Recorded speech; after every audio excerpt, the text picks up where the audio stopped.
রাধে রাধে। আজ আমরা শুনবো সেই কাহিনী যখন এক পূর্ণিমা রাতে বৃন্দাবনবাসী এক অদ্ভুত ঘটনার সাক্ষী হয়েছিল। শ্রীকৃষ্ণ কদম্ব গাছের নিচে বসে আছেন, কিন্তু তার হাতে সেই জাদুকরি বাঁশিটি নেই। চারদিকে এক গভীর নীরবতা। গোপিনীরা বেকুল হয়ে ছুটল কৃষ্ণের কাছে, কারণ সেই মায়াবী সুর ছাড়া বৃন্দাবন যেন এক শ্মশানপুরী। অর্জুন অবাক হয়ে জিজ্ঞেস করলেন, সখা, তোমার অধর থেকে সেই বাঁশি আজ দূরে কেন? কেন তুমি ওটিকে এক পাশে ফেলে রেখেছ? শ্রীকৃষ্ণ করুণ চোখে বাঁশিটির দিকে তাকালেন। তিনি বললেন, অর্জুন, এই বাঁশিটি আজ কাঁদছে। এটি কেবল বাঁশ নয়, এর ভেতরে এক অভিশপ্ত আত্মা বন্দী হয়ে আছে, যে মুক্তির জন্য হাহাকার করছে। সবাই স্তম্ভিত হয়ে গেল। শ্রীকৃষ্ণ রহস্য উন্মোচন করলেন। তিনি জানালেন যে এই বাঁশির প্রতিটি ছিদ্রে এক মহান গন্ধর্ব বাস করত, কিন্তু তার প্রচণ্ড অহংকার ছিল যে তার সুরের চেয়ে বড় আর কিছু নেই।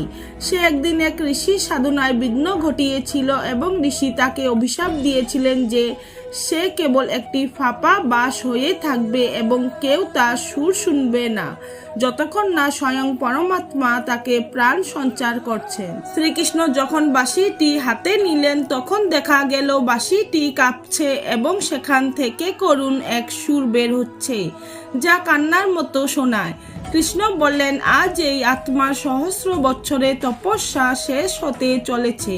তিনি বাঁশিটিতে এক বিশেষ মুক্তির রাগ বাজাতে শুরু করলেন। সেই সুর শোনার সাথে সাথে আকাশ থেকে দেবতারা পুষ্প বৃষ্টি শুরু করলেন।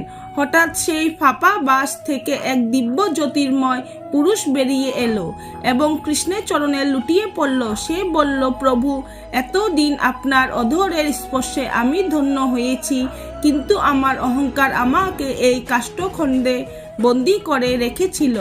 আজ আপনার করুণায় আমি মুক্ত হলাম। এই জ্যোতির্ময় পুরুষটি স্বর্গে চলে গেল এবং শ্রীকৃষ্ণ সেই পুরনো বাঁশিটি যমুনার জলে বিসর্জন দিলেন। অর্জুন অবাক হয়ে বললেন, প্রভু, তবে এখন সুর কে বাজাবে? কৃষ্ণ মুচকি হেসে বললেন, অর্জুন, এই বাঁশিটি আমাদের শরীরের মতো।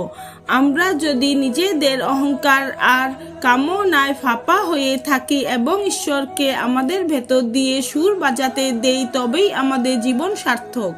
অন্যথায় আমরা কেবল একখণ্ড শুকনো কাঠ ছাড়া আর কিছু নই। রাধে রাধে। প্রিয় ভক্তগণ, আপনাদের যদি এই কাহিনী ভালো লেগে থাকে তাহলে অবশ্যই লাইক করুন এবং কমেন্টে লিখুন রাধে রাধে এবং